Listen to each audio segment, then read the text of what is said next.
Hi friends, welcome to my channel. நேற்று வீடியோவில் சொல்லியிருப்பேன் நான் யூடியூப்பில் பெரிய தப்பு பண்ணியிருக்கேன்னு. அதை பற்றியும் நான் வீடியோவில் சொல்லியிருக்கேன். வீடியோ ஸ்கிப் பண்ணாமல் ஃபுல்லாக பாருங்கள். இது நீங்கள் வழக்கமாக செய்கிற நூடுல்ஸ் கிடையாது. இது சோயா கீமா நூடுல்ஸ். ரொம்ப டேஸ்ட்டாக இருந்துச்சு. ட்ரை பண்ணி பாருங்கள். ஒரு கடாய் வச்சுக்கோங்க. தேவையான அளவுக்கு எண்ணெய் ஊற்றிக்கோங்க. 4 மீடியம் சைஸ் வெங்காயம் குட்டி குட்டியாக நறுக்கி போட்டுக்கோங்க. வெங்காயத்துக்கு தேவையான உப்பு போட்டுக்கோங்க. ஒரு பச்சை மிளகா குட்டி குட்டியாக நறுக்கி போட்டுக்கோங்க. 1 டேபிள் ஸ்பூன் இஞ்சி பூண்டு பேஸ்ட்டு போட்டுக்கோங்க.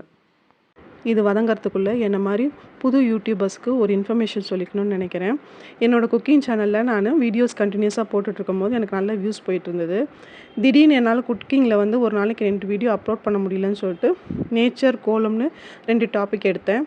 அதில் வீடியோஸ் போட்டேன். ஆரம்பத்தில் எனக்கு வியூஸ் நல்லா இருந்துச்சு. ஆனால் அதுக்கப்புறம் எனக்கு வியூஸ் சரியாக வரலை. கொஞ்சம் கொஞ்சமாக என்னோடய குக்கிங் வீடியோஸும் வியூஸ் கம்மியாக ஆரம்பிச்சிச்சு. வீடியோஸ் அதிகமாக போட முடியலன்னு சொல்லி வேறு டாபிக் எடுக்காதீங்க. அந்த மிஸ்டேக்னால நம்ம சேனலில் வியூஸு கொஞ்சம் கொஞ்சமாக டவுன் ஆயிரும். மறுபடியும் என்னோடய சேனலை பூஸ்டப் பண்ணி கொண்டு வர முடியுமான்னு தெரியல. இருந்தாலும் என்னோடய முயற்சியை நான் கைவிடுற மாதிரி இல்லை. என்ன மாதிரி யாராவது மிஸ்டேக் பண்ணியிருந்தீங்கன்னா கமெண்ட்டில் சொல்லிட்டு போங்க. புது யூடியூபர்ஸு இந்த மாதிரி மிஸ்டேக் பண்ணாதீங்க. என்னை இது வரைக்கும் சப்போர்ட் பண்ண எல்லா ஃப்ரெண்ட்ஸுக்கும் ரொம்ப நன்றி. இனிமேலும் சப்போர்ட் பண்ணுங்கள். வாங்க ரெசிபியை பார்க்கலாம். 4 சின்ன சைஸ் தக்காளியை குட்டி குட்டியாக நறுக்கி அதோடு சேர்த்துக்கோங்க. தக்காளி நல்லா வதங்கி வரணும். அதனால் கொஞ்சம் மூடி போட்டு வேக போட்டுக்கோங்க. இப்போ மசாலாலாம் சேர்த்துக்கலாம். 1/2 டீஸ்பூன் கரம் மசால் தூள், 1/2 டீஸ்பூன் காஷ்மீரி மிளகாய்த்தூள், 1/2 டீஸ்பூன் வெறுமிளகாய்த்தூள், 1/2 டீஸ்பூன் சிக்கன் மசாலா, 1/4 டீஸ்பூன் மஞ்சத்தூள். வீடியோவில் மஞ்சத்தூள் ஸ்கிப் ஆயிடுச்சு. 1 டீஸ்பூன் பிரியாணி மசாலா. இதை நல்லா வதக்கி விட்டுட்டு இப்போ மீல் மேக்கர் சேர்க்க போகிறோம்.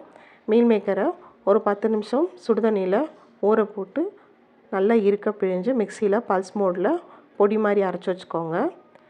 மீல் மேக்கரை சேர்த்துட்டு நல்லா கிளறிக்கோங்க. கிளறி விட்டுட்டு ஒரு 1/2 டம்ளர் தண்ணி மட்டும் ஊற்றிட்டு மீல் மேக்கர் நல்லா வேகிறதுக்கு மூடி போட்டு மூடி விட்டுருங்க.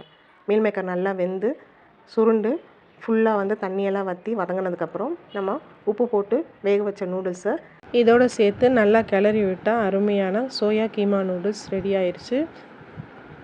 சோயாவில் நிறைய ப்ரோட்டீன் இருக்குது. கண்டிப்பாக உங்கள் பசங்களுக்கு செஞ்சு கொடுங்க. என்னோடய சேனல் பிடிச்சிருந்ததுன்னா லைக் பண்ணுங்கள், ஷேர் பண்ணுங்கள், கமெண்ட் பண்ணுங்கள், சப்ஸ்கிரைப் பண்ணுங்கள். அப்படியே பெல் ஐக்கானையும் தட்டிடுங்க. Bye friends.